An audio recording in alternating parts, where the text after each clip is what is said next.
നിനക്ക് വേറെ പണിയൊന്നുമില്ല. ഈ പടം വരച്ച് നടക്കാതെ നിനക്ക് എന്തെങ്കിലും പണിക്ക് വയ്ക്കൂലേ? ഈ ചോദ്യങ്ങൾ ഏതൊരു ചിത്രകാരനും കേട്ടിട്ടുണ്ടാവും. ഇതെൻ്റെ ജീവിതത്തിലും ചോദ്യമുനകളായി പല പ്രാവശ്യം ഞാനും കേട്ടിട്ടുണ്ട്. ചെറുപ്പത്തിൽ, ഇപ്പോഴല്ല കേട്ടോ, ചെറുപ്പത്തിൽ. സംരക്ഷിച്ചാനെ അത് സംരക്ഷിക്കാൻ ആൾക്കാർ വന്നാണ്. മനുഷ്യനായി പിറന്നതിൻ്റെ പേരിലാണ് ഒരു ഇതുമില്ലാത്തവണ. ശരിയല്ലേ? ഞാനൊന്നും പറയാനില്ല, പറഞ്ഞാൽ പാർട്ടി.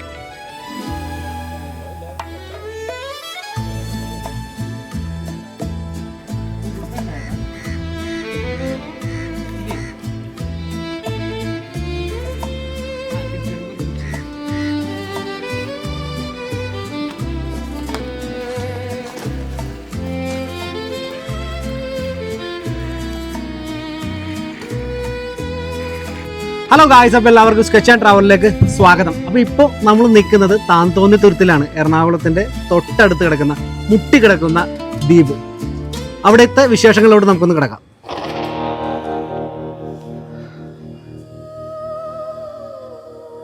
എറണാകുളം നഗരത്തിലെ വേമ്പനാട്ട് കായലിൽ സ്ഥിതി ചെയ്യുന്ന ഒരു തുരുത്ത് ഗ്രാമമാണ് താന്തോന്നിത്തുരുത്ത്. 1967 നവംബർ 1 കൊച്ചി നഗരസഭ രൂപീകരിച്ചപ്പോൾ താന്തോന്നിത്തുരുത്ത് എന്ന ദ്വീപും അതിൻ്റെ ഭാഗമായി. എറണാകുളം മറൈൻ ഡ്രൈവിൽ നിന്ന് 1.5 കിലോമീറ്റർ അകലെയാണ് ഈ തുരുത്ത്. എറണാകുളത്തിൻ്റെ ഭാഗമാണെങ്കിലും എറണാകുളം നഗരം വളരെ വേഗത്തിൽ വികസിക്കുമ്പോൾ വളരെ പതുക്കെ ഒച്ചിടയുന്ന പോലെ വികസിക്കുന്ന ഒരു കൊച്ചു ദ്വീപ്. ഇതുവരെയും ഇരുചക്ര വാഹനങ്ങളോ വണ്ടികളോ കണ്ടുപിടിക്കാത്ത ഒരു ദ്വീപ്.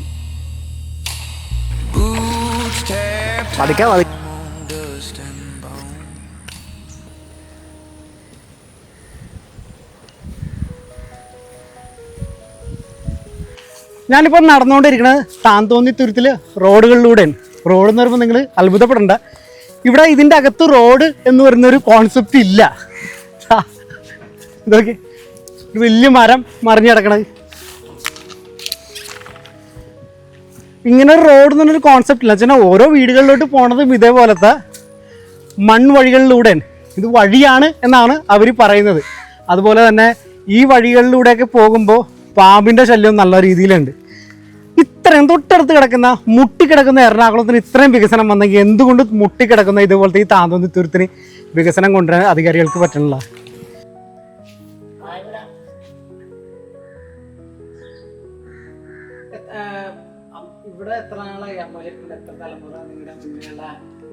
ഞാൻ 17 വയസ്സിൽ വന്നതാണ്. എൻ്റെ നാട് നെട്ടൂരാണ്. നെട്ടൂര്. അവിടെ നിന്ന് എന്നെ കെട്ടിക്കൊണ്ടുവന്നതാണ്. അപ്പോൾ 17 വയസ്സിൽ വന്നപ്പോൾ ഇപ്പം എനിക്ക് 84 വയസ്സായി. 84 വയസ്സ്. 84 ഇല്ല. ആ, ഇവിടെ ഇപ്പൊ വെള്ളത്തിന്റെ പ്രശ്നങ്ങളൊക്കെ. വെള്ളത്തിന്റെ പ്രശ്നമാണ് മോനെ. അത് കണ്ടോ, വെള്ളം കെട്ടിക്കിടക്കണ കണ്ടോ?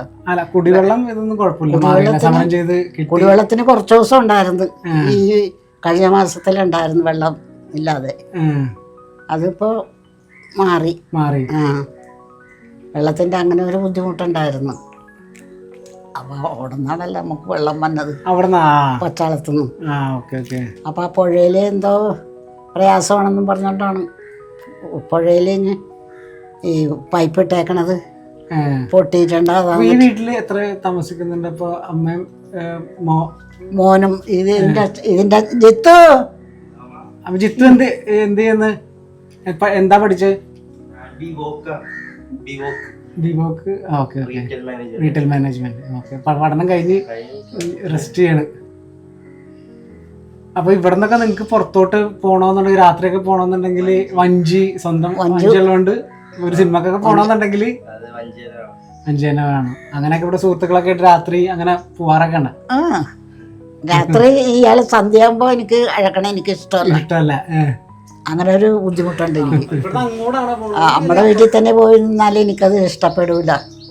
പിള്ളേര് ഉഴപ്പിക്കും, അതാണ് അഴക്കാൻ ബുദ്ധിമുട്ട്.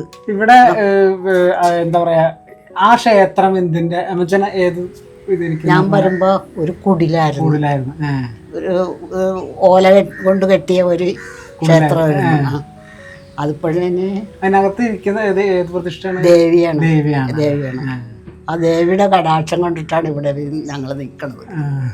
അത് വലിയൊരു അനുഗ്രഹം തന്നെ. അമ്മ വന്ന സമയത്ത് ഇപ്പൊ 60 കുടുംബങ്ങളുണ്ടെന്ന് ആണല്ലോ പറഞ്ഞു. 60 കുടുംബങ്ങളുണ്ട്. എല്ലാം മതത്തിൽപ്പെട്ടവരുണ്ടാവില്ലേ ഇതില്? ക്രിസ്ത്യാനികള്, മുസ്ലിം? അങ്ങനെയൊന്നുമില്ല. ഇവിടെ 2 ജാതികളുണ്ട്.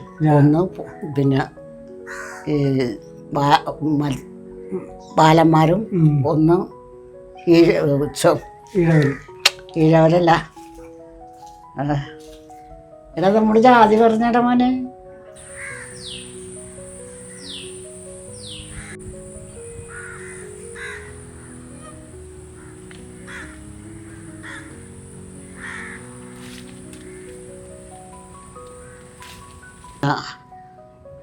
അച്ഛൻ മീൻ പിടിക്കച്ചുകൊണ്ട് വരും. ഞാൻ പച്ചാളത്ത് കൊണ്ട് വിൽക്കും. പച്ചാള മാർക്കറ്റിൽ. അതിങ്ങനെ അച്ഛൻ മരിക്കുമ്പോൾ ഈ കൊച്ചിന് 14 വയസ്സ്. ഇവിടെ ശ്മശാനം ഇതൊക്കെ അതും അപ്പുറത്തോട്ട് കൊണ്ടുപോകണം അല്ലേ? അങ്ങോട്ട് കൊണ്ടുപോകണം. പച്ചാളത്തോട്ട് കൊണ്ടുപോകണം. അവിടെയാണ് ശ്മശാനം. അതിപ്പോൾ കുറേ നാളായുള്ളു. അതിനു മുമ്പ് ഇവിടെ തന്നെയൊക്കെ തന്നെ. ഇവിടുത്തെ അച്ഛനെ ഇവിടെ തന്നെ വെച്ച്, ഈ കൊച്ചിൻ്റെ അപ്പൂപ്പനെ ഇവിടെ തന്നെ വെച്ച്. പിന്നെ അത് കഴിഞ്ഞ പിന്നെയാണ് ഇപ്പോൾ പച്ചാളത്തോട്ട് ഈ കാലങ്ങളങ്ങോട്ട് പുരോഗമിച്ച് വരുമ്പോൾ ആണല്ലോ ഇങ്ങനെ കൊണ്ടുപോകണം. അങ്ങനെ ഇപ്പോൾ പോകാൻ തുടങ്ങിയിട്ട് കുറേ നാളായിട്ടുണ്ട്. ഉപ്പ് കാറ്റ് ഏറ്റിട്ട് ഇതൊക്കെ പോയേക്കണമെന്നൊക്കെ നല്ല രീതിയിൽ പഴയ വീടാന്ന് തോന്നുന്നു ഇവിടെയുള്ള. ഞാൻ അവിടുത്തെ ചേച്ചിനോട് സംസാരിക്കാൻ വിളിച്ചു, പക്ഷേ ആ ചേച്ചി വന്നില്ല. ഇവിടെ ഒരു പൈപ്പ് കാണുന്നുണ്ട്, വെള്ളം വരുന്നുണ്ടോ എന്ന് നോക്കാം.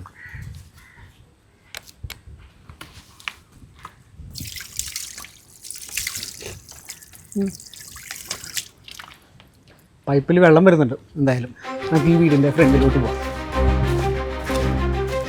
ഞാൻ ഈ ചേച്ചിനോട് ചോദിക്കുന്നത് ബുദ്ധിമുട്ടില്ലെങ്കിൽ ഇപ്പോൾ വീടാനെ നമുക്കൊന്ന് സംസാരിക്കാം. താന്തോന്നി തുരുത്തിൻ്റെ ഓരോ വഴികളിലൂടെയും ഞങ്ങൾ നടന്നു നീങ്ങി. വഴികളില്ലാത്തതിനാൽ വീണ് കിടക്കുന്ന മരങ്ങൾ ചാടിയും പുല്ലുകൾ ഒതുക്കിയും വഴികൾ വെട്ടി ഞങ്ങൾ ഓരോ വീടുകളിലേക്ക് വിശേഷങ്ങൾ അന്വേഷിച്ചു ചെന്നു.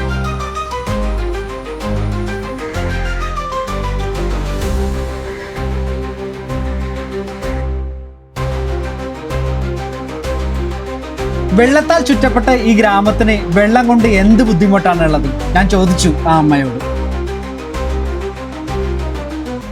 ഏരിയയിലൊക്കെ കയറും, അങ്ങനെയാണ്. പിന്നെ ഇപ്പൊ എപ്പോഴും വെള്ളപ്പൊക്കം തന്നെ.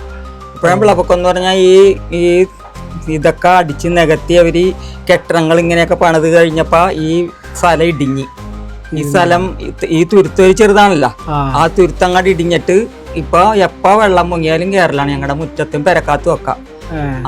ആളുകളൊക്കെ ഇങ്ങനെ വാതിക്കരൊക്കെ ഇങ്ങനെ തടഞ്ഞ് ഇഷ്ടയെ വെച്ച് പൊക്കി കെട്ടി വെച്ചൊക്കെയാണ് എല്ലാ വാതിക്കലും.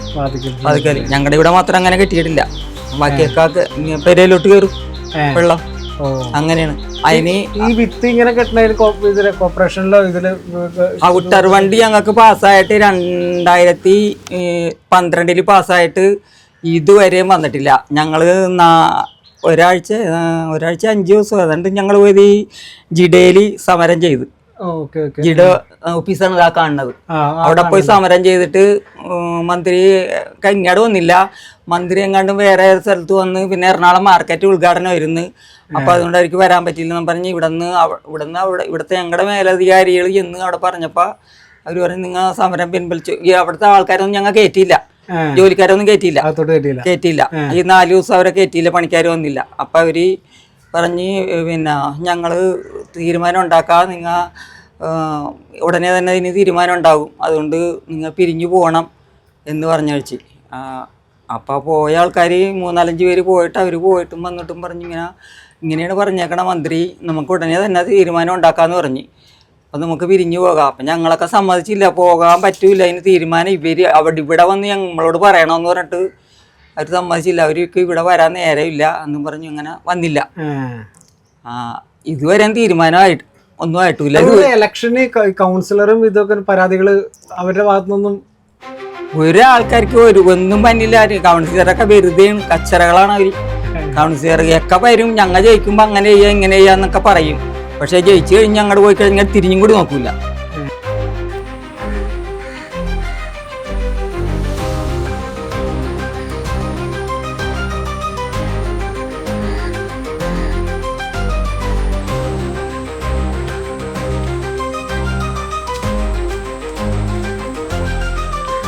ഒരു 5 വർഷം കഴിയുമ്പോൾ ഈ ഗ്രാമം അല്ലെങ്കിൽ ഈ ദ്വീപ് ആൾതാമസമില്ലാത്ത ദ്വീപായി മാറും.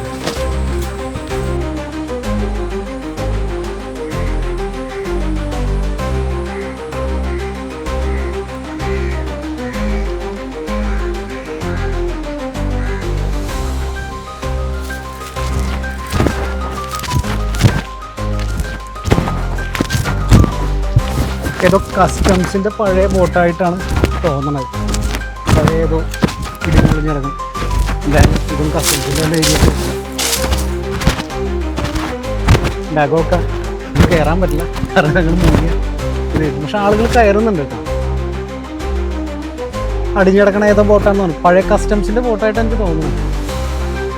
M86.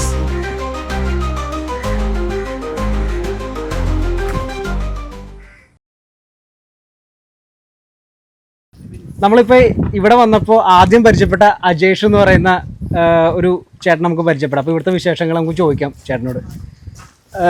ചേട്ടൻ എത്ര നാളായിട്ട് എന്ന് വെച്ചാൽ ഇവിടെ ഉള്ള ആൾക്കാർ തന്നെയാണ് ഇവിടെ ഇത്? അതെ അതെ അതെ. ഇവിടെ 62 കുടുംബമുണ്ട്, 62 വീട്ടുകാരുണ്ട്. ഓക്കെ. ആൾക്കാർ പതുക്കെ കുറേശ്ശെ പോയിക്കൊണ്ടിരിക്കണേ. പാലത്തിന്റെ പ്രശ്നങ്ങൾ ഇതൊക്കെ ഇവിടെ 2 മാസം മുന്നേ കുടിവെള്ളത്തിന്റെ എന്താ പ്രശ്നം ഉണ്ടായിരുന്നില്ലേ? ഉണ്ടായിരുന്നു കുറച്ച്. ഇപ്പൊ അതൊക്കെ ശരിയായി. പൈപ്പ് ലൈനൊക്കെ മാറ്റി ശരിയാക്കി, അടിപൊളിയാക്കി. പാലം തന്നെയാണെങ്കിൽ അവിടെ അങ്ങനെ ചാത്തിയാത്ര റോഡ് നേരെ അക്കരയില് 300 മീറ്റർ ദൂരമുള്ളൂ. 300 മീറ്റർ ദൂരമുള്ളൂ പാലത്തിന്. ഇവിടെ ബോട്ട് എത്ര മണിക്ക് സമയങ്ങളിലൊക്കെയാണ് ഉള്ളത്? ഇപ്പൊ ഇവിടെ വന്ന് അത് ടൈമിംഗ് ഉണ്ട് കറക്റ്റ്. 1.5-3 മണിക്കൂർ ഗ്യാപ്പ് ഇട്ട് രാവിലെ വൈകിട്ടും. ഉച്ചക്ക് കുറച്ചും കൂടി ഗ്യാപ്പ് നീണ്ട്. ഇനി 2:30 ഉള്ളെന്ന് പറഞ്ഞേ? അതെ അതെ. ഉച്ചക്ക് ആള് കുറവായിരിക്കും, അതുകൊണ്ട് കുറച്ച് ഗ്യാപ്പ് കൂടും. ഒരു ബോട്ടുള്ളൂ. ഓ, എത്ര കുടുംബക്കാരുണ്ട് ഇവിടെ മൊത്തത്തില്? 62 കുടുംബക്കാരുണ്ടല്ലേ? അതെ അതെ. ചേട്ടൻ തൊഴിൽ ഇത്? ഞാൻ മത്സ്യത്തൊഴിലാളിയുമാണ്, ഞാൻ ഡ്രൈവറാണ്. ഞാൻ ഓട്ടോ ഉണ്ട് ടൗണില്, വണ്ടി ഓട്ടോ ഉണ്ട്. അപ്പൊ ഇന്നിപ്പോ വൈകിട്ടാ പോള്, പകല് കറക്കി പിടിക്കാന്നും പറഞ്ഞോണ്ട് ഇറങ്ങിയതാ. അപ്പൊ പായലിന്റെ ശല്യം കാരണം വലയൊക്കെ പണിഞ്ഞു പോയി. ഈ ഇവിടുന്ന് ഏറ്റവും കൂടുതലുള്ള കുട്ടികൾക്ക് സ്കൂളിൽ പോകാനും ഇതിനൊക്കെ ആയിട്ട് കാലത്ത് വഞ്ചി തന്നെ സൗകര്യം. വഞ്ചി തന്നെയാണല്ലേ? ബോട്ടും വഞ്ചി. രാത്രി കേൾക്കാൻ ഞങ്ങൾ കടക്കാനുള്ള ഒരു ബുദ്ധിമുട്ട്, കുറച്ച് ബുദ്ധിമുട്ടുണ്ട്. ഇപ്പൊ വഞ്ചിനൊക്കെ കാരണം എല്ലാവരും ഓരോരുത്തർക്ക് ഓരോ വഞ്ചിയാണ് ഇവിടെ കിടക്കണ കണ്ടില്ലേ? എല്ലാ വീട്ടുകാർക്കും ഓരോരുത്തർക്ക്. ബാക്കി പുറത്താൾക്കാർ 2 വീലർ ഉപയോഗിക്കൂലേ, അതേപോലെ എല്ലാവർക്കും എഞ്ചിൻ വെച്ച വഞ്ചികൾ. വണ്ടികൾ ഇങ്ങോട്ട് ഇല്ല, അപ്പൊ നിങ്ങളുടെ വണ്ടികളൊക്കെ അപ്പുറത്തായിരിക്കും.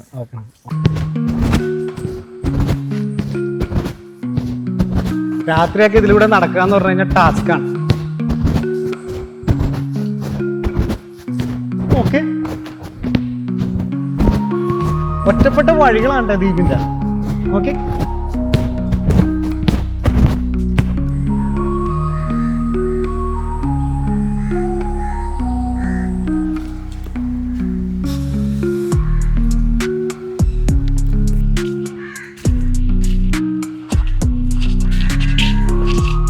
നമ്മളീ കാണുന്ന വീട് പൈപ്പ് വെട്ടിൽ പണിയാൻ ഒരു സിനിമ ഷൂട്ട് ചെയ്ത് നടന്ന ഒരു സ്ഥലം കൂടിയാണ് ഈ ലൊക്കേഷൻ. നീരജ് മാധവ് പെയിന്റ് അടിക്കുകയൊക്കെ ചെയ്തതാണ് ഭംഗിയുള്ളത്. ഈ വീട് പുള്ളിയുടെ ആ സമയത്ത് പെയിന്റ് ഒക്കെ ചെയ്ത് അങ്ങനെ ഇത് ഈ വീടല്ല. ഞാനിത് കണ്ടായിരുന്നു. അപ്പൊ ഇതിവിടെ ആ ഷൂട്ട് ഉണ്ടായിരുന്നല്ലേ സിനിമയുടെ?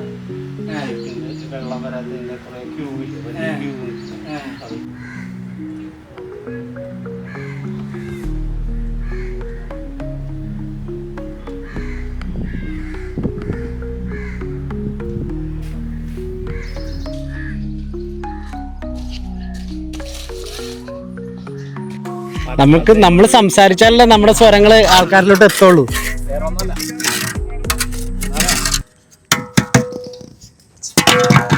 തെക്കോട്ടെങ്ങ പോയാ? ഇല്ല, നടക്കണം. തെക്കോട്ടൊന്ന് നടക്ക്. ഓക്കെ. നിങ്ങൾ വന്നെങ്കണ്ടല്ല ഒരു 2 മാസം കഴിയുമ്പോ വാ വെള്ളം കയറും. അപ്പൊ ഇവിടെ താന്തോണിക്കാരുടെ ആസനം മുങ്ങുമ്പോഴാണ് ഒക്കെ ഓടണത്. ഞങ്ങൾ സമരം ചെയ്ത് ഞങ്ങൾക്ക് റിംഗ് ഫണ്ട് പാസ്സായി. അതിങ്ങനെ നീണ്ട് പോയി ഇപ്പോഴും റെഡി ആയിട്ടില്ല. ഈ ഇവിടുന്ന് വഞ്ചിക്കൊക്കെ സമരം ചെയ്ത് ഒരു 5 വർഷം മുന്നേ ആണെന്ന് തോന്നുന്നല്ലേ ഇത് വെള്ളം ഇത് വരാൻ വേണ്ടി? ഞങ്ങൾ ഒരുപാട് നടത്തി. റിംഗ് ഫണ്ട് പാസ്സായിട്ടുണ്ട്. ഈ രാജീവ് സാറ് വന്ന് ഞങ്ങൾക്കത് എല്ലാം പാസ്സാക്കി തന്നു. പക്ഷെ അത് പണിയൊക്കെ ഞങ്ങൾക്ക് ഇപ്പോഴും തുടങ്ങിയിട്ടില്ല. അതേ ഇനി വെള്ളപ്പൊക്കമാണ് വന്നത്. 50 വീടുകളില് 45 വീട്ടിലും വെള്ളം കയറി. 5-6 അല്ലല്ലേ 5-8 മാസം വരെ വെള്ളം കോരിയ കുടുംബങ്ങളുണ്ട്. മിക്കവരും പോണേണ് ഇവിടുന്ന് ശരിക്കും പറഞ്ഞ ഒരു 40 വീടുകളിലും പോകണം ആണല്ലേ. ഈ ഭൂരിപക്ഷം ആൾക്കാരും വിറ്റുപോണല്ലേ? മിക്ക ആൾക്കാരും പോണേണ്. അല്ലാതെ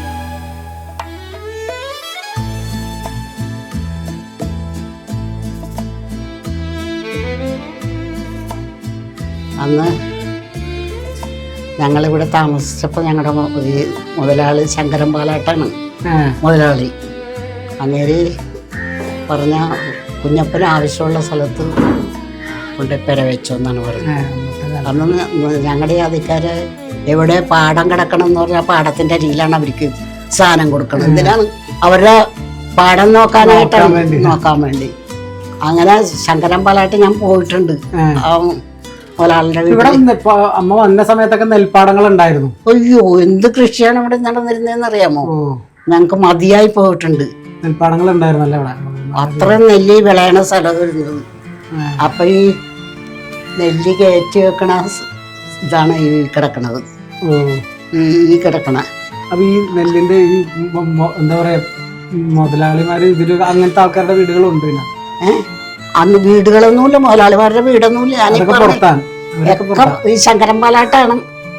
പിന്നെ ആദ്യം ശങ്കരൻ പാലാട്ട് മേടിച്ചത് കൊച്ചിയിൽ ഒരു സേട്ടുവിൻ്റെ കയ്യിൽ നിന്നായിരുന്നു എന്ന് പറഞ്ഞു. അങ്ങനെ ശങ്കരൻ പാലാട്ട് ഇവിടെ വന്നപ്പോൾ പിന്നെ അച്ഛനും 2 മക്കളും കൂടിയാണ് വന്നത്. ഈ സ്ഥലം കാണാൻ വേണ്ടി. സ്ഥലം മേടിച്ചു കഴിഞ്ഞപ്പോൾ സ്ഥലം കാണാൻ വേണ്ടി വന്നത് 2 പെൺമക്കളും അച്ഛനും കൂടിയാണ് വന്നത്. ഇവിടെ വന്ന് ഇവിടെയൊക്കെ എല്ലാവരും കണ്ട് എല്ലാ കുടുംബക്കാരോടും വർത്താനമൊക്കെ പറഞ്ഞു. അന്നേരം ഇത്രയും വീടൊന്നുമില്ല. ഞാൻ വരുമ്പോ 7 വീടേ ഉള്ളൂ ഇവിടെ. വഴികളൊന്നുമില്ല. ഓരോരുത്തരുടെ മുറ്റത്തുകൂടിയാണ് പോകാൻ വരിക. ഞങ്ങളുടെ മുറ്റത്തുകൂടി തന്നെ എന്തോരം ആളുകൾ നടന്നു പോയേക്കണം വീട് വെച്ചേ. പിന്നെ അങ്ങനെ ഒക്കെ താമസിക്കണതിന് ഇപ്പോഴും ഒരു കുഴപ്പമില്ല കേട്ടോ. ഇപ്പോഴും ഒരു കുഴപ്പമില്ലാതെ കണ്ട് ജീവിക്കുകയാണ്. അപ്പോൾ നമ്മൾ ഇവിടെ നല്ലൊരു ജീവിതമാണ്. ഇപ്പോഴും എനിക്ക് ഈ നാട്ടിൽ നിന്ന് പോകണമെന്നുള്ളത് താല്പര്യമില്ല. ഇത്ര സൗകര്യം വികസനങ്ങൾ എന്തായാലും വരും. വികസനം വരും. വിചാരിച്ചിരുന്ന ഗ്രോസറി പാലം അതില്ലേ? അത് തന്നെ അന്ന് ഞങ്ങൾ വിചാരിച്ചെങ്കിലും ഉണ്ടല്ലോ സംഗതി നടന്നു.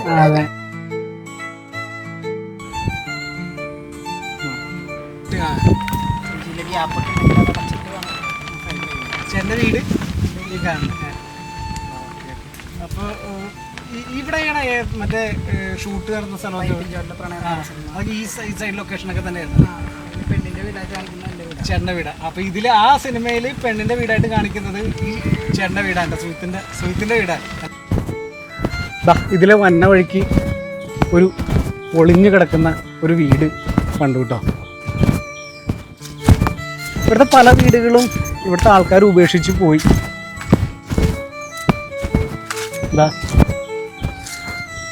ഇതിൻ്റെ അകത്തുനിന്ന് കയറി നോക്കാം.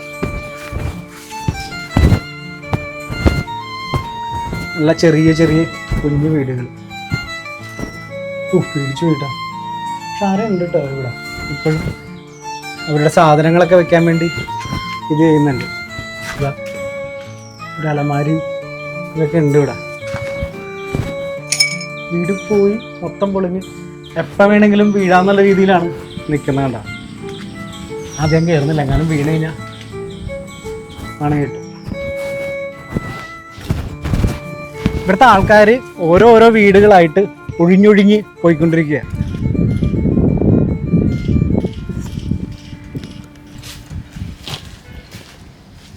ഞാൻ ഈ നിൽക്കുന്നതാണ് ഇവിടുത്തെ ഏക ബോട്ട് ജെട്ടി.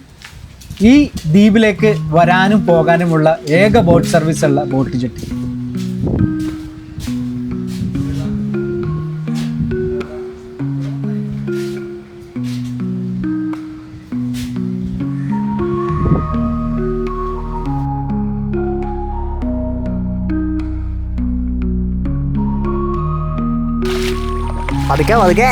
അങ്ങനെ തിരിച്ച് ഞങ്ങൾ വീട്ടിലേക്ക് യാത്ര തിരിച്ചു പോണ വഴിക്ക് ഞാൻ വഞ്ചി തുഴഞ്ഞു കേട്ടോ. ആദ്യം ചെറിയ ബുദ്ധിമുട്ടുകൾ ഉണ്ടായിരുന്നു. പിന്നെ നമ്മുടെ ആ ചേട്ടൻ പറഞ്ഞു തന്നെ എങ്ങനെ വഞ്ചി തുഴയണം, വഞ്ചി തിരിക്കാൻ എന്ത് ചെയ്യണം, ഏത് രീതിയിൽ വഞ്ചി തുഴയണം. ഞാൻ കുറച്ചു നേരത്തേക്ക് ഒരു വഞ്ചി തുഴയുന്ന ഒരു ആളായി മാറി. റോഫി മേടിച്ചത് എന്തിനായിരുന്നു? ഓടി വലിക്ക്. ഓടി എന്ന് പറയണത് വഞ്ചി, വഞ്ചിയാണ്. വഞ്ചിയിൽ ഞങ്ങൾ വള്ളംകളിയിലാണ്. അത് ആണുങ്ങളും പെണ്ണുങ്ങളും ഒറ്റ വീട്ടുകാരും ഉണ്ടായിരുന്നില്ല ഇവിടെ. ഞങ്ങൾ ഇപ്പൊ പറഞ്ഞ കുറെ കൊടുങ്ങല്ലൂര് പോയിട്ടുണ്ട് ഓടി വലിക്കാൻ, ആണുങ്ങളും പെണ്ണുങ്ങളും. അതോടുകൂടിയാണ് നിർത്തിയത്. എന്താണെന്ന് അറിയാമോ? ഇന്ന് പോയിട്ട് പോയാൽ എളുപ്പം ഭക്ഷണമൊക്കെ ഉണ്ടാ കയ്യില്. ഞങ്ങൾ ഇറങ്ങു അവിടെ പറഞ്ഞിട്ടുണ്ട്. കുഴപ്പമില്ല, അത് കുഴപ്പമില്ല. പിന്നെ ഞങ്ങളവിടെ പിന്നെ ഓടി വലിക്കാൻ ഇവിടുന്ന് കൊച്ചുങ്ങള് ഒരു ഭാഗം വേറെ, വലിയ വലിക്കാനുള്ള ആളുകൾ ഒരു ഭാഗം വേറെ, ആണുങ്ങൾ ഒരു ഭാഗം വേറെ. അപ്പൊ ആണുങ്ങളുടെ വഞ്ചി വലിച്ച് ജയിച്ചെങ്കിൽ മാത്രമേ ഞങ്ങൾക്ക് വഞ്ചി കിട്ടുള്ളൂ വലിക്കാൻ. വലിച്ച് ജയിക്കണല്ല, വലിച്ചു കഴിയുമ്പോ അവരുടെ ഇത് തീർന്നല്ല. തോറ്റാലും ജയിച്ചാലും. അപ്പൊ അത് കഴിയുമ്പോ ആ വഞ്ചി എടുത്താൽ വേണം ഞങ്ങൾക്ക് വലിക്കാനായിട്ട്. ഈ വലി രണ്ടും കഴിഞ്ഞ് വന്നപ്പോണ്ടല്ല സന്ധ്യയായി. പിന്നെ അവിടെ നിന്ന് പ്രൈസൊക്കെ മേടിച്ച് അവിടെ നിന്ന് അങ്ങോട്ട് തിരിച്ചു പോന്നു കഴിഞ്ഞിട്ട് ഒരു സ്ഥലത്ത് വന്നങ്ങോട്ട് വഞ്ചി ഉറച്ചു പോയി, വെള്ളപ്പറ്റി കൊണ്ട് ഉറച്ചിട്ട് പിന്നെ ഒരു കണക്കിലും ഇറക്കാൻ പറ്റണില്ല. പിറ്റേ ദിവസം നേരം വെളുത്ത് വെള്ളം ഏറ്റം വന്നേ പിന്നെയാണ് ഈ വഞ്ചി ഇവിടെ നിലകിയത്. അങ്ങനെ അതോടുകൂടി തന്നെ അങ്ങോട്ട് വലി നിർത്തിക്കളഞ്ഞു. പിന്നെ എല്ലാവരുമായിട്ടൊക്കെ പോയിട്ട് പിന്നെ ഈ കൊച്ചുങ്ങളായിട്ട് പോയിട്ട് ഇതൊക്കെ ഈ തൂരമൊക്കെ നേരം ചെറുതാണ്. നമുക്കിപ്പോ 84 വയസ്സായല്ല അന്ന്. അന്ന് 10-20 വർഷം, അത്ര 20 വർഷമൊക്കെ കഴിഞ്ഞു.